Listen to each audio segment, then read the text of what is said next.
Hello.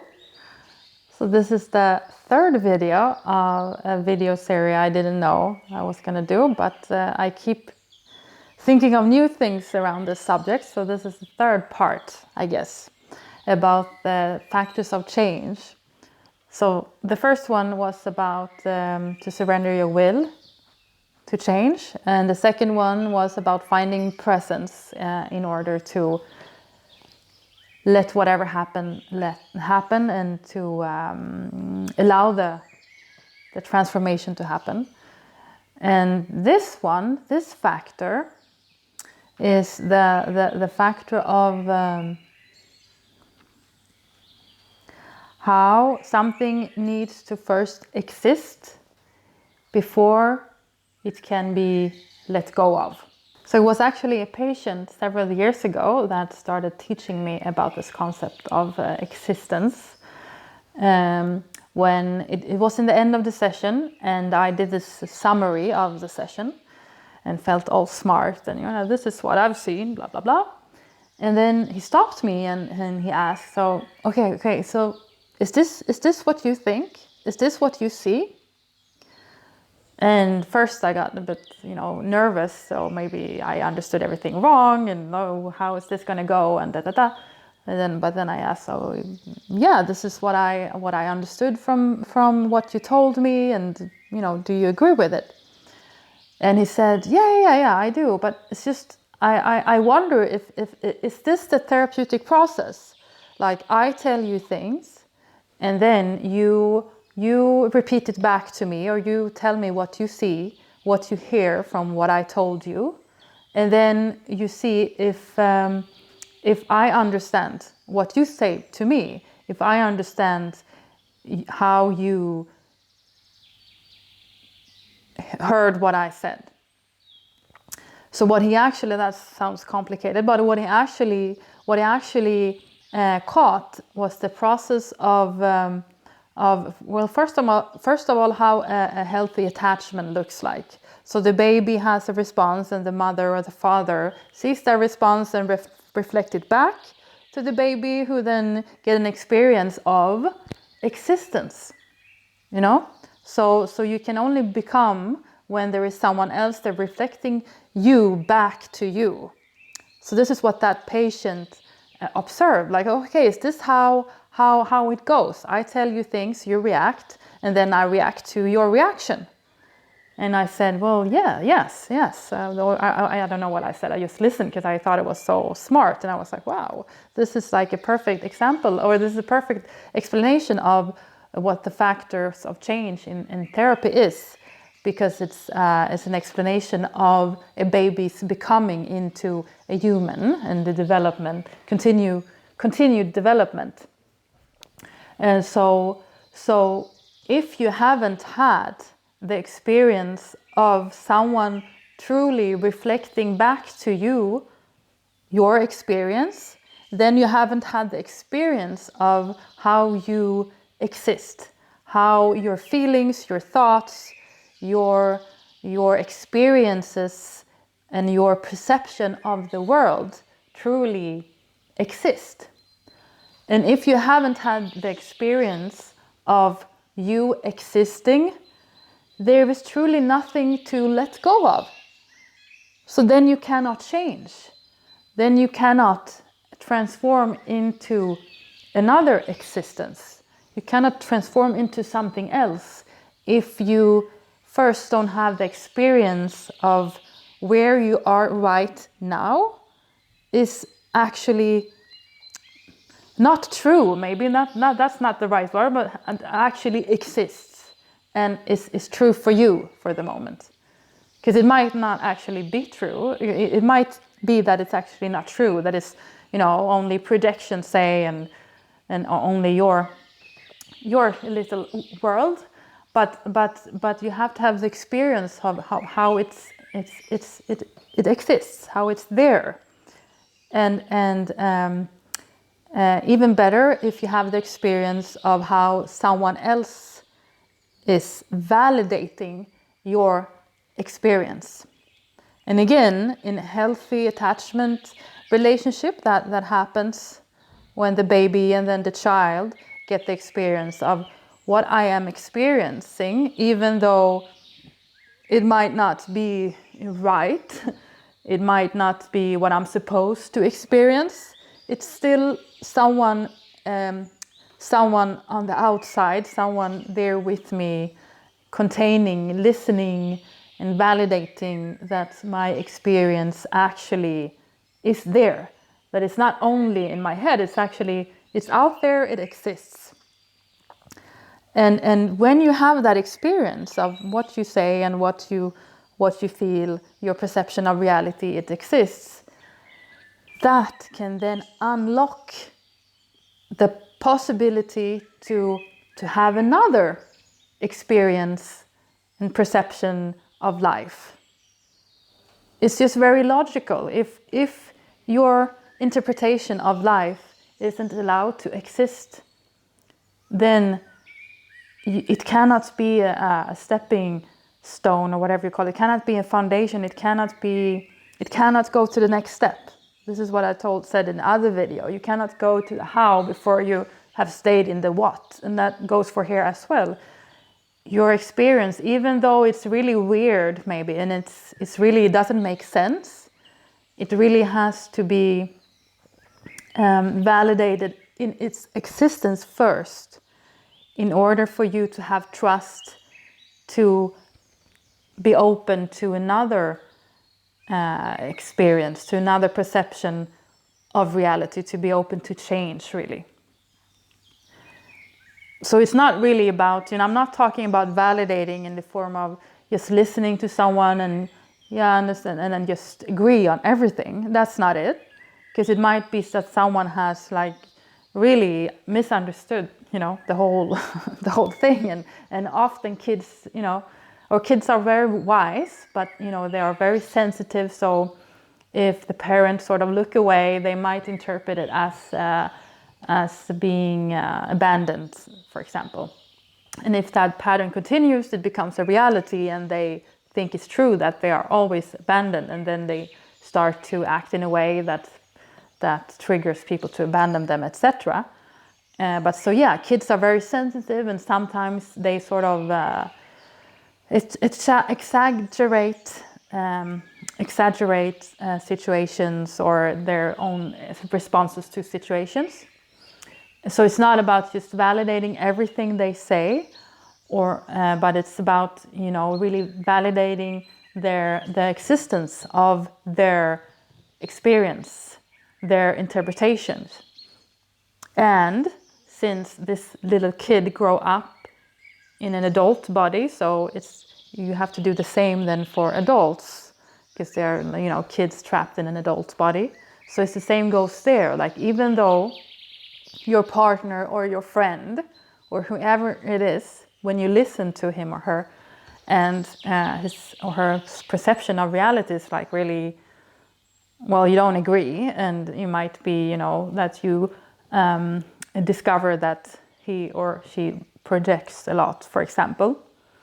It cannot change their perception before you really have validated and listened and validated the existence of their perception. Then you can start to question it from that foundation. Because to start to question someone's reality or someone's perception of reality is actually also to validate their existence, and which is also triggers this factor of the feeling of being seen, which is also a factor of change. When someone really feels seen, when someone feels like you are really interested in their story, that's also an encouragement to want to change. And you feel seen when you feel that your story get to exist, that's what you think or feel, that it's valued. And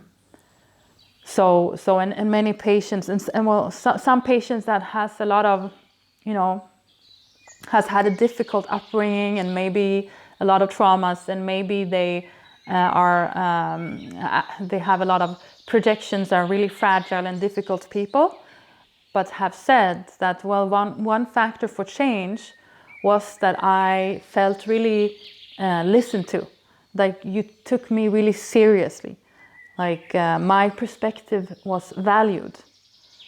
And then of course my perspective was also questioned, because I had interpreted in a way, I had interpreted life in a way that wasn't for my favor, so I needed help with that. But anyway, that it was taken seriously. So that's the third factor for change. And so that's something, obviously I'm talking about, a therapeutic process. That's something that should happen in therapy, that the client really feel that its story gets to exist, thoughts, feelings, points of views gets to exist and get really reflected back from the therapist. I mean, that's really the healing process. Like when I say something and then the therapist reflect that back. I'm not just talking about, repeating what the patient said, but just reflect my experience back. Then the patient feel, okay, this is true, or this exists. So that's in the therapeutic process. But you can do this also with yourself by journaling, for example, by starting to write your story, or starting to write what you've been through. And even you can make a timeline for your whole life. That's actually a very therapeutic and validating assignment. And for some, it might be more difficult actually if you don't have so much memories from your life. And then it can really help with photos, obviously, to have photos with you, so that it can help you with memory and with the narrative. And actually, I forgot about that. That's really a great thing you can do if you have, for example, a lot of self-sabotage, or if you have a lot of self-neglect. See if you can find a picture of yourself as a child, and then put that child just next to you, always next to you, like in your wallet or in your room, like in your where you live, so that little you looks at you all day, every day. I'm telling you, it's a great motivational force to start to do good for yourself, or at least to start to be aware of how you're not doing good for yourself. Because every bad thing you do for yourself, it's actually that kid that's staring at you, that you're doing it to. So I'm telling you, it's much more difficult to continue doing the bad things when you imagine, okay, it's to you, little person, that I'm doing all this to. So that's actually a great tip that I forgot to say in the other videos about self-sabotage, but to really bring out that little photo of mini you, or little you, and to have it in present, to have it close. And also it's interesting to experience if you have a lot of resistance to do that. I did. I remember I had a lot of resistance to bringing for, no, I'm not going to do that. And that told me a lot about how I felt about little me. So that can be a whole process in itself, to have the courage to bring out the photo of you. So that's a motivational factor to change, to have little you stare at you all day long. Then you cannot escape, because that's like a therapy. That's a little mini therapist staring at you. It's you, and you want to do good for you, and it's like this healing gaze.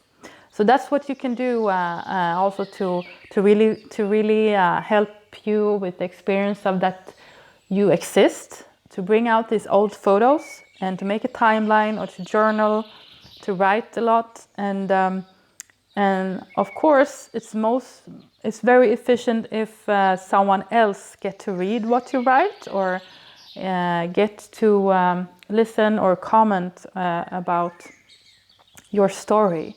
But then it has to be, of course, a person that you trust, and so it doesn't become worse. So don't send it like to your mom or whatever. If you don't have that relationship, then it can just be worse. That's actually a common thing, that many patients, they have this, sort of naive thought that, oh, I'm going to tell this to my parents that I'm so disappointed at, and then they are going to react very validating, and they're going to understand, and then they're going to say, oh, I'm sorry for what we did to you, blah, blah, blah. But no, don't do that, because it's very seldom happens. It's just this child's, naive thought of looking for healing in the past, looking for healing in their parents when they're not healed. I mean, good luck. No, it's up to you. You are the one who needs to heal so that you can look at your parents then in a different way. Yeah. But so start the process of letting your thoughts or your emotions and your story, it really needs to exist first in order for you to let go of things. And I guess many use social media in that way, so that they feel that they exist only if they get validation for their thoughts on social media.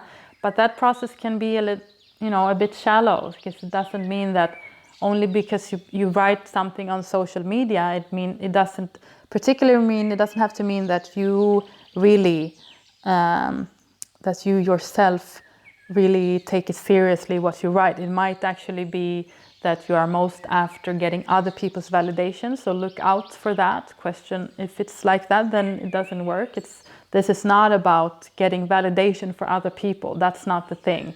It's really to first yourself be aware of your story and what you're saying, and allowing it to exist. And then it helps if someone else also is there with you and allow it to exist, so that you can then take it further. So yeah, it's actually not about social media or not, it's about the function of it. Do you tell your story just to get validation of others, but you actually don't do the work yourself? Or is that just a bonus? That's an important question to ask yourself. And especially today, where kids and teenagers, they exist basically on the internet, and they don't know themselves, and they don't know how to, some of them, they don't know how to relate in the real world. So yeah, but that's for another video. But so this is the third factor of change. So the first, surrender to will. Am I willing to change? And then the ability to stay in the present moment. And then also, when you are in the present moment, to allow whatever is there to exist, to allow your past to exist and your hopes for the future to exist, so that you can let go of the past and don't worry about the future, but trust in what evolves in the now for you. For that process to happen, you need to allow it to exist first. Yeah, so I think I'm done with that series of the three factors for change that I can think of right now. I hope you found it helpful, and actually I'm a bit curious in what you think about all this. Like, for all of you who have changed something, that when you have had experienced the ability to change, what was the factor that really helped to change? Like a habit, or going from some mental health to well-being? Like what really?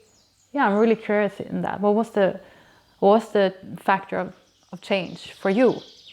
So if you want, you can comment in the comment section here, and also maybe what you find difficult with change, and what really helped you change. That would be helpful for me to read, and maybe for other people too. So please do, if you have something to comment, that would be nice. And again, if you want contact with me, you can go to my website, livreisi.se, and it doesn't matter if you don't live in Sweden or not. I can talk with you anyway, now in these modern times. Okay, so that's it for now. Thank you very much. Bye-bye.